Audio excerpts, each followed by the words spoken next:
બેન, જે રીતે સમાજને એક મંચ ઉપર લાવ્યા છો, સમાજ કોઈ પક્ષી જોયા વગર ગેનીબેનને સમર્થન કર્યું છે. સમાજે એક વિશ્વાસ વ્યક્ત કર્યો છે. તમે જે વિશ્વાસ ઉભો કર્યો છે, આગામી સમયમાં એ સમાજે એવો વિશ્વાસ ઉભો કર્યો છે ગેનીબેન ઠાકોર જે છે એ સમાજને કંઈક નવી દિશા આપશે. એક તો સમાજ એ બીજા સમાજોમાં હળી મળીને ભાઈચારાની ભાવનાથી રહે. નાના મોટી ઘટનાઓ ક્યાંક બને તો એની અંદર કોઈ એક વ્યક્તિ જવાબદાર હોય છે, કોઈ પણ આપણે સમાજ નથી હોતો.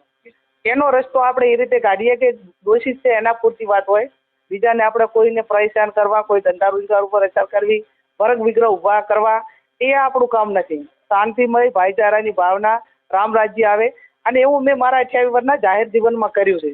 આજ મારો એક પણ ઠાકોર સમાજનો મારો એવો કોઈ દાખલો નથી કે જેને કોઈ સમાજ ઉપર એટેક કર્યો હોય અને ક્યાંક આવી ઘટના બની હોય તો એને વર્ગ વિગ્રહ કે એક રાજકારણ સાથે સરકારને કોઈ સમાજને હેરાન કરવાનું કામ અમે નથી કર્યું. એટલા માટે લોકોનો ભરોસો અમારા ઉપર છે ને એને ટકાવી રાખશું.